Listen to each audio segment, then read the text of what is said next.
The story of the life of Prophet Muhammad begins long before his actual birth, because his arrival into this world was tied to the history of Arabia and the lineage of noble ancestors. The people of the Arabian Peninsula at the time were divided into tribes, and each tribe had its own customs, laws, and leaders. Among them, the tribe of Quraysh held a position of great respect. They were the guardians of the Kaaba in the holy city of Mecca, and for centuries the Kaaba had been a place of pilgrimage for different tribes, even though many of them had fallen into idol worship. Still, the Quraysh were honored as its caretakers and protectors.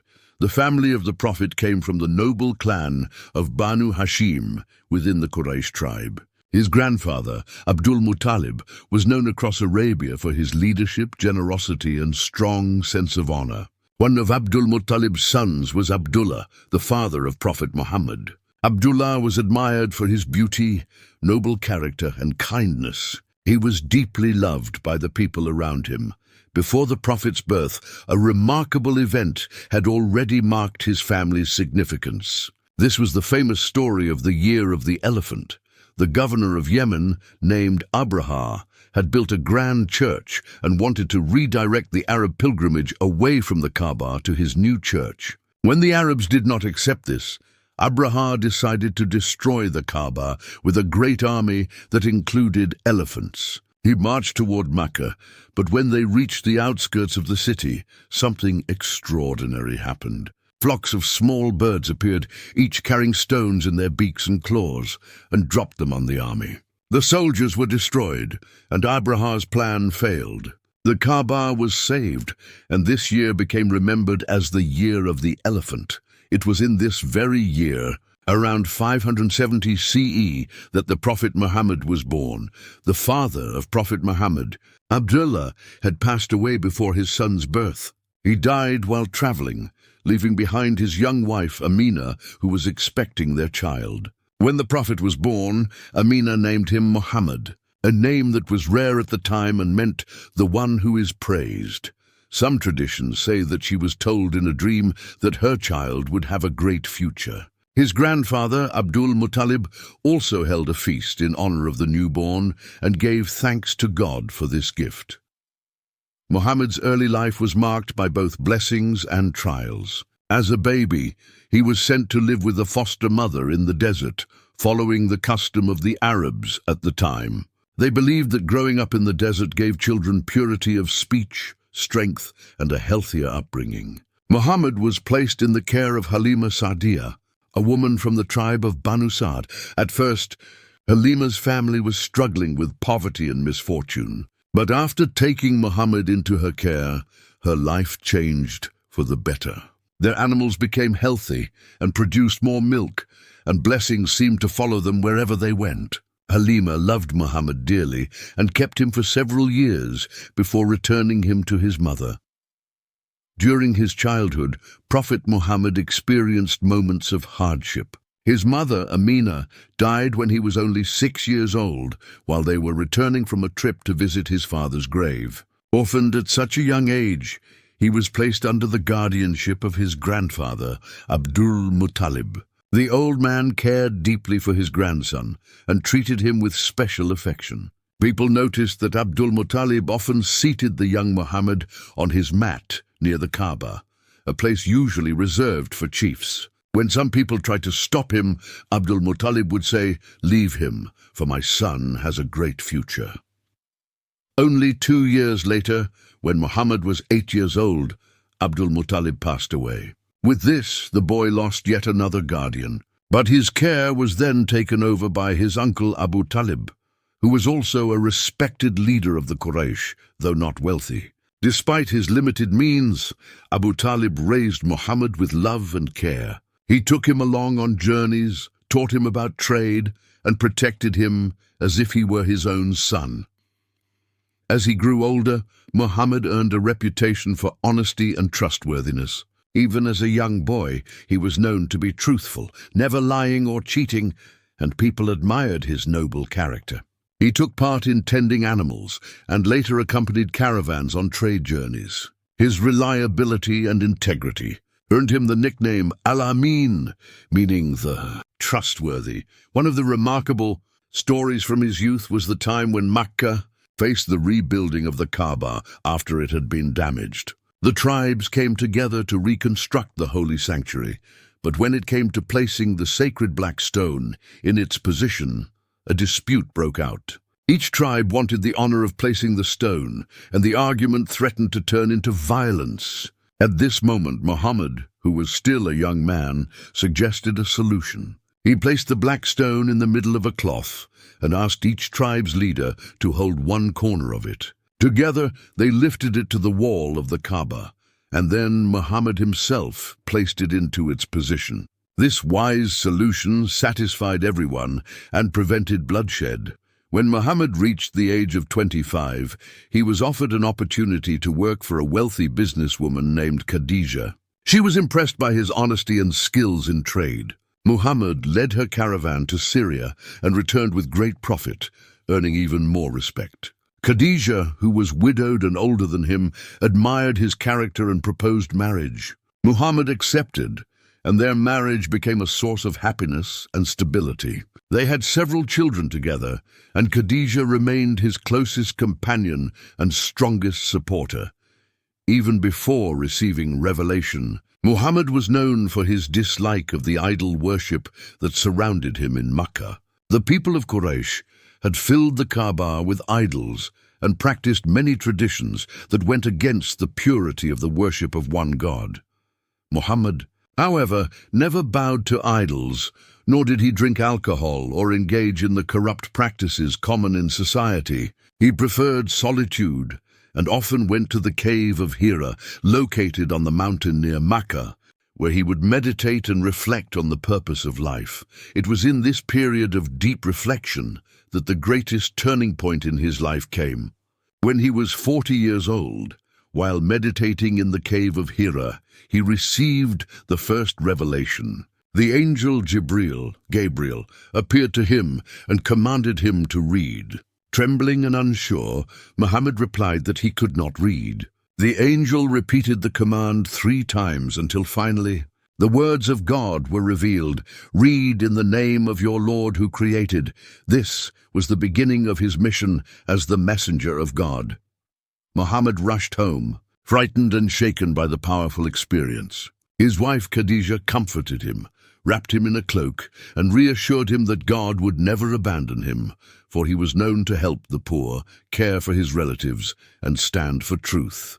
Khadija then took him to her cousin Waraqah ibn Nawfal, a learned man familiar with the scriptures of the Jews and Christians. After hearing what had happened, Waraqah confirmed that Muhammad had encountered the same angel, who had brought revelation to the prophets before him and foretold that he would face opposition from his people. This marked the beginning of a new chapter in Muhammad's life, as he was chosen to guide humanity toward the worship of the one true God.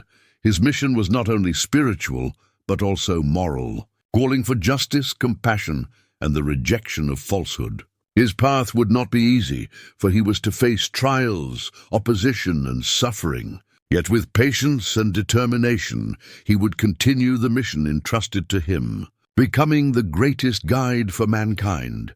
After the first revelation in the cave of Hira, the life of Muhammad changed completely. He was no longer just a respected merchant and family man, but now chosen as the messenger of God. At first, the weight of this mission was heavy on him. He had always been thoughtful and sincere, but now he carried the responsibility of guiding an entire people who had been immersed in idol worship for centuries. The first person to believe in him was his wife Khadija. She had always known him as honest, pure, and trustworthy, and she did not hesitate for a moment to accept his message. Her support gave him great strength. Soon after, his young cousin Ali, who was living under his care, also accepted Islam while still a boy. His close friend Abu Bakr was another early believer. Abu Bakr was well respected among the Quraysh for his kindness, wisdom, and generosity. Through his efforts, many others were introduced to Islam, including Uthman ibn Affan, Zubayr ibn al-Awwam, Abdul Rahman ibn Auf, Sa'd ibn Abi Waqqas, and Talha ibn Ubaidullah. These men would later become among the greatest supporters of Islam. At first, the Prophet preached in secret. For 3 years, he quietly invited those close to him, teaching them about the oneness of God, the rejection of idols, the importance of prayer, and living with honesty and justice. The small group of believers would gather secretly to worship and learn from him. One of the first places used for these meetings was the house of Al-Arqam, located on the hill of Safa in Mecca. It became a safe haven for the early Muslims, where they could study the Quran and strengthen their faith. During these early years, the message was simple yet powerful. The Prophet taught that there is only one God who created the heavens and the earth, that he alone deserves worship, and that people must abandon idols and false practices. He also reminded them of the day of judgment, when every person would be held accountable for their deeds. He called them to treat the poor, the weak, and the oppressed with kindness and fairness, to free slaves, and to live in truth. When the number of followers grew, Allah commanded the Prophet to take the message openly to his people. The verse was revealed, instructing him to warn his nearest relatives. The Prophet climbed Mount Safa and called the people of Quraysh to gather. When they came, he asked them, "If I told you that an army was approaching to attack, would you believe me?" They all replied that they trusted him, for he had never lied. Then he said, "I am warning you of a severe punishment. I call you to worship Allah alone and leave these idols." The crowd was shocked. Some mocked him, while others turned away. His uncle Abu Lahab reacted angrily and cursed him, rejecting the message. From that day on, opposition against him began to grow, as the Prophet continued to spread the message. More people from different backgrounds accepted Islam. Among them were the poor, the slaves, and even some respected leaders. Bilal ibn Rabah, an Ethiopian slave, accepted Islam despite the harsh punishment he faced from his master. He was tortured by being laid on the hot desert sand with a heavy rock placed on his chest, yet he continued to say, One, affirming the oneness of God. His patience and faith became a symbol of strength for all Muslims. The Quraysh leaders, however, saw Islam as a threat to their power and traditions. They worshipped idols not only as part of their religion, but also as a means of controlling trade and influence. Since pilgrims from all over Arabia came to visit the idols in the Kaaba, if people abandoned idol worship, the Quraysh feared they would lose their status and wealth. For this reason, they began to mock the Prophet, call him names, and accuse him of being a poet, a magician, or someone possessed.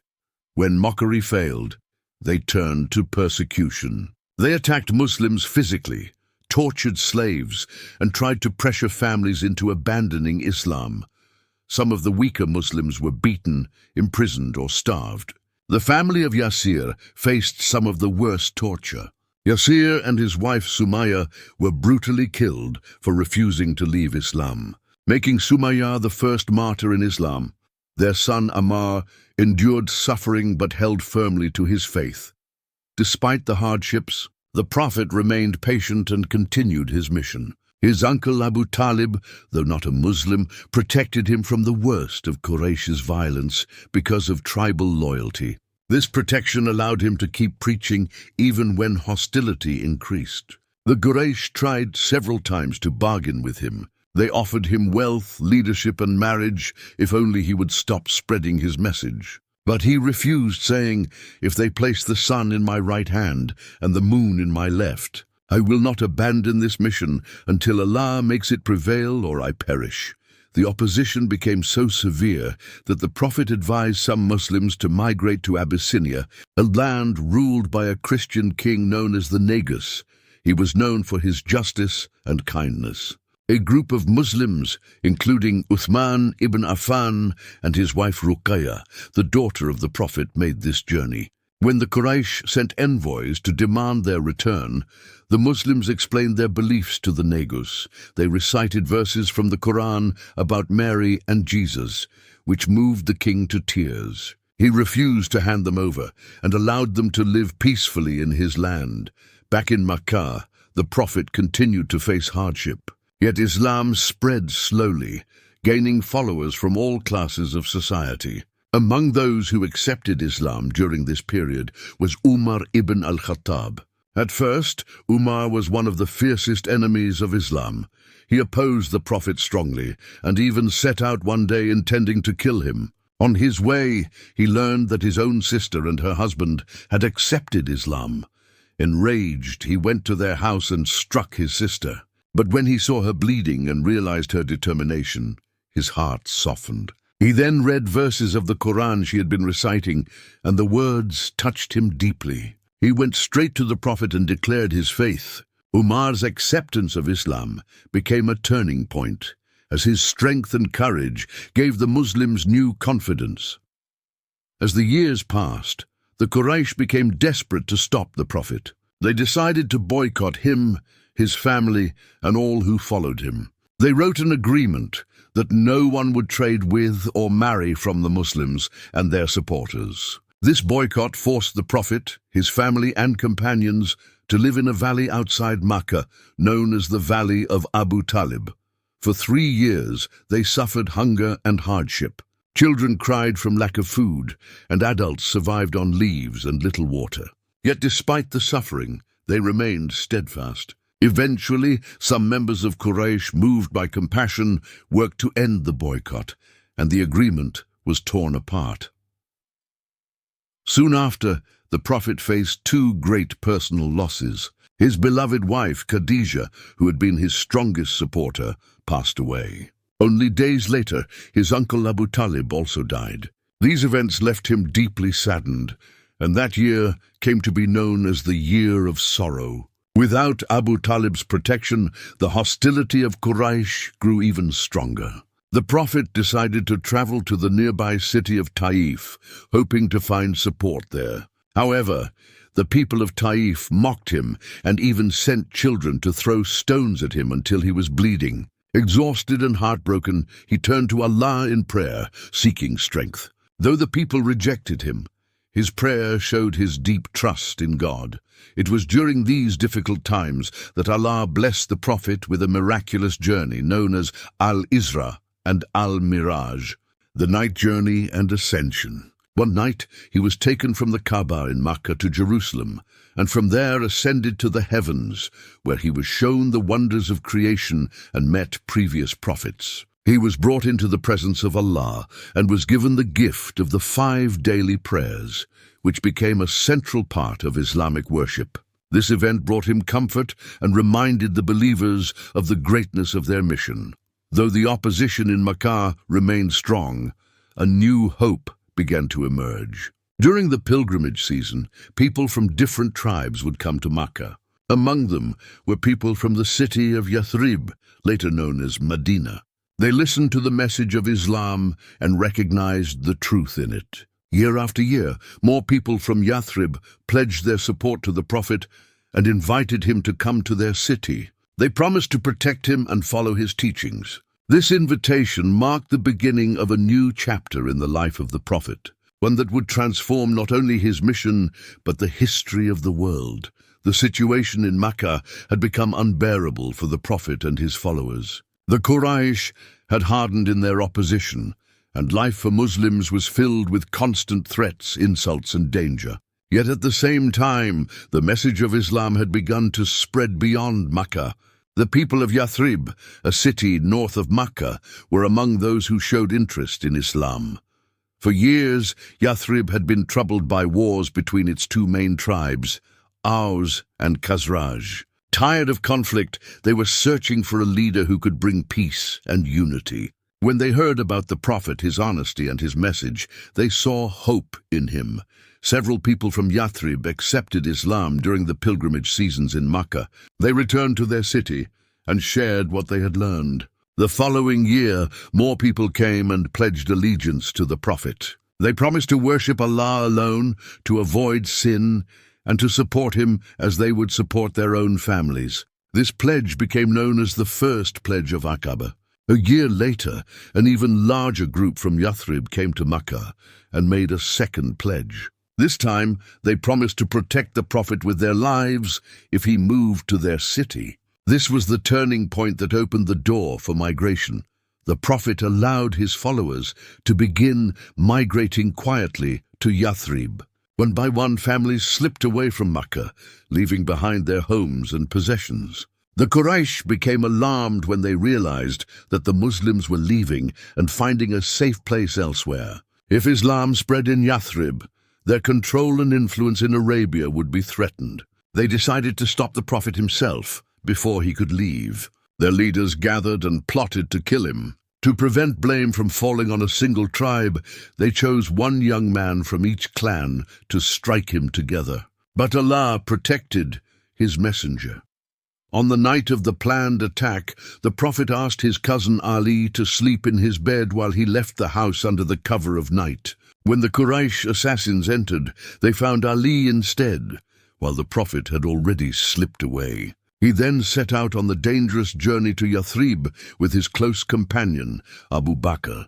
To avoid capture, they took shelter in the cave of Thar, south of Mecca. When the Quraysh trackers came close, Abu Bakr feared for their lives, but the Prophet reassured him with calm faith, saying that Allah was with them. The Quraysh even reached the entrance of the cave, but Allah made a spider weave a web and a bird nest at the mouth of the cave, making it appear untouched. The pursuers turned away, and the Prophet and Abu Bakr were safe. After 3 days, they continued their journey north. It was long and dangerous, but they finally arrived near Yathrib, where the people welcomed them with joy. The city came to be known as Madinat an-Nabi, the city of the Prophet, later shortened to Medina. This migration, called the Hijrah, marked the beginning of a new chapter for Islam. It was such an important event that later the Muslims began their calendar from this year. Upon his arrival in Medina, the Prophet's first task was to build a mosque. The Mosque of Quba was the first mosque established, followed by the main mosque in Medina known as Masjid an-Nabawi. This mosque became the center of Muslim life, a place of worship, community, and learning. Around it, the Prophet organized the lives of his followers, teaching them the principles of brotherhood, justice, and faith. One of the greatest achievements in Medina was the establishment of unity between the Muslim emigrants from Mecca, known as the Muhajirun, and the local Muslims of Medina, known as the Ansar.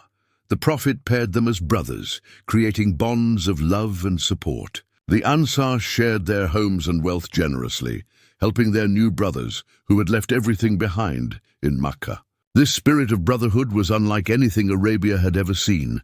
The Prophet also formed a constitution for Medina. This agreement included not only Muslims, but also Jews and other groups living in the city. It ensured mutual rights and responsibilities, freedom of religion, and collective defense against enemies. It was one of the first written agreements of its kind, laying the foundation of a just and peaceful society.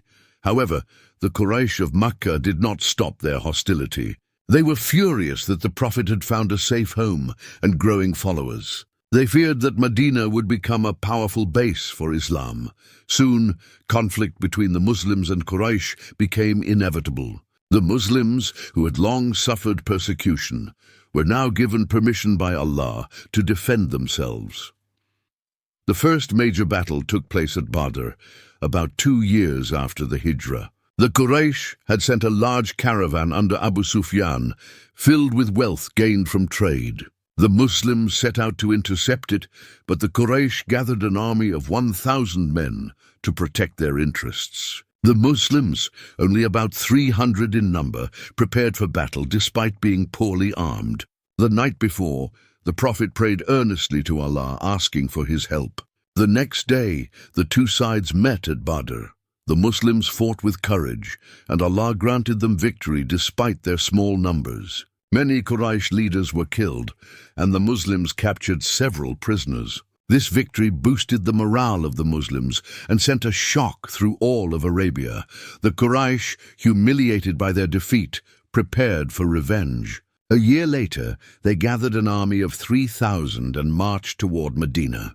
The Muslims, numbering around 700, met them at Uhud, a mountain near the city. At first, the Muslims gained the upper hand, but some of the archers disobeyed the Prophet's command and left their positions thinking the battle was won. This allowed the Quraysh cavalry to attack from behind, turning the tide. The Prophet himself was injured, and many Muslims were killed, including his beloved uncle Hamza.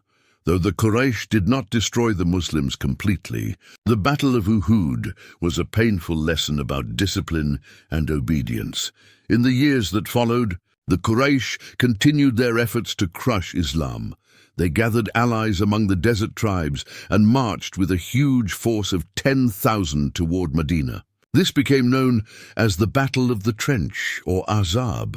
The Muslims, under the Prophet's guidance, dug a wide trench around the city, a strategy new to Arabia, but effective in keeping the enemy out. For weeks, the Quraysh laid siege, but they could not cross the trench. Harsh weather and division among their allies weakened them until they finally retreated. This failed siege marked the beginning of the decline of Quraysh power. During these years, the Prophet also dealt with challenges inside Medina. Some Jewish tribes who had broken their agreements were expelled or punished. A group of hypocrites, led by Abdullah ibn Ubay, pretended to be Muslim, while secretly working against the community. Despite these difficulties, the Prophet continued to build the foundation of a strong and united society based on faith, justice, and mercy. After the victory at the Battle of the Trench, the Prophet turned his focus back to Mecca. Though still at war, he longed to perform Umrah, the pilgrimage to the Kaaba. In the 6th year after Hijrah, he set out with his companions dressed in the simple garments of pilgrims, intending peace. The Quraysh, however, refused to let them enter. After tense negotiations, a treaty was signed at Hudaybiyah. The terms seemed unfavorable to Muslims at first, as they had to delay their pilgrimage for a year and return without entering Mecca. But the treaty brought a period of peace, allowing Islam to spread widely without fear of conflict. During this time, many tribes across Arabia entered Islam, recognizing its justice and strength. Even leaders once hostile to the Prophet began to soften. Among them was Khalid ibn al-Walid, a brilliant general who had fought against the Muslims at Uhud. He embraced Islam along with Amr ibn al-As, becoming valuable supporters of the Prophet. The Treaty of Hudaybiyah turned out to be a great victory. It showed the wisdom and patience of the Prophet, who saw beyond immediate losses and trusted in Allah's plan. Islam was no longer seen as a small group of outcasts, but as a growing power, respected across Arabia. Yet the peace would not last long, for the Quraysh eventually violated the treaty, setting the stage for the conquest of Mecca. After the Treaty of Hudaybiyah, Islam spread faster than ever before. The years of peace allowed people to hear the message without fear of persecution, and many tribes entered into the fold of Islam. The wisdom of the Prophet in accepting a treaty that seemed harsh at first now became clear, as thousands embraced the faith in a short period of time, but the Quraysh could not keep their word. Only 2 years after the treaty, one of their allies attacked a tribe allied with the Muslims, violating the agreement. When the Prophet learned of this betrayal, he prepared for a decisive response. He gathered a great army of 10,000 Muslims and marched toward Mecca. The Quraysh, realizing they could not resist such strength, surrendered without a fight. The city that had driven the Prophet out, mocked him, and waged war against him, was now under his command. When the Muslims entered Mecca, the Prophet showed remarkable mercy. Instead of seeking revenge, he declared forgiveness for the people who had opposed him for so long. He entered the Kaaba, where the idols that filled its walls were broken and removed, declaring that truth had come and falsehood had vanished. The house of Allah was restored to its true purpose as a place for the worship of the one God. The people of Mecca, moved by his mercy and generosity, accepted Islam in large numbers. The conquest of Mecca was a turning point, for now Islam was firmly established across Arabia. Following this victory, many tribes sent delegations to Medina to pledge their loyalty and embrace Islam. The Prophet received them with kindness and taught them the principles of faith. In these years, Islam became not only a religion of belief, but also a complete way of life, guiding people in worship, justice, family, trade, and community. The Prophet also faced new challenges as the message reached beyond Arabia. The Romans and Persians, two great empires of the time, watched closely as Islam grew stronger. In some cases, their local allies opposed the Muslims. One such conflict was the Battle of Tabuk, where the Prophet led a large expedition to the northern frontier. Though no major battle took place, it demonstrated the strength and readiness of the Muslims and sent a message to surrounding powers that Islam was now a force to be respected.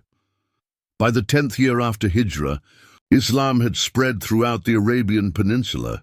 The Prophet prepared to perform the Hajj, the pilgrimage, and thousands of Muslims joined him. During this pilgrimage, he delivered his famous sermon, known as the Farewell Sermon, on the plain of Arafat. In this sermon, he reminded the people of the sanctity of life, property, and honor, declaring that all Muslims are brothers to one another. He spoke against injustice, exploitation, and discrimination, teaching that no Arab is superior to a non-Arab and no non-Arab superior to an Arab except by piety and good deeds. He emphasized the rights of women, urging men to treat them with kindness. He repeated the importance of the Quran and his Sunnah as guidance for all times. This sermon was a summary of his mission and a message for generations to come. Shortly after returning to Medina, the Prophet fell ill. His sickness lasted for several days, and he continued to remind his companions of the importance of prayer and justice. Even in his illness, he led the community with wisdom and care. When he became too weak, he asked Abu Bakr to lead the prayers in his place, showing his trust in him as the future leader of the Muslims. On the 12th of Rabi al-Awwal, in the 11th year after Hijrah, the Prophet Muhammad passed away at the age of 63. His death was the greatest sorrow for the Muslim community, and many could not believe it at first. Umar, overcome with grief, declared that the Prophet could not have died. But Abu Bakr reminded the people with calm words, reciting from the Quran that Muhammad was a messenger of Allah. And though messengers pass away, Allah remains forever. These words brought comfort and clarity to the hearts of the believers. The Prophet was buried in the chamber of his wife Aisha, next to the mosque in Medina. His passing marked the end of his earthly mission, but the beginning of a legacy that would spread across the world. His companions carried the message to new lands, and his teachings continued to guide people through centuries. The life of the Prophet Muhammad is a complete example of faith, patience, mercy, and justice. From his humble beginnings as an orphan in Mecca, to his struggles against persecution, to his role as the leader of a community and messenger of Allah, his story is one of the greatest in history. His character, known for honesty, kindness, and forgiveness, remains a light for humanity. Through trials and victories, through sorrow and joy, the Prophet fulfilled his mission to call people to worship the one God and to live with righteousness. His final words to his people were a reminder to hold fast to the Quran and his Sunnah, for in them lies guidance. With his life, he showed the path of faith, compassion, and justice, leaving behind a message that continues to inspire hearts across the world.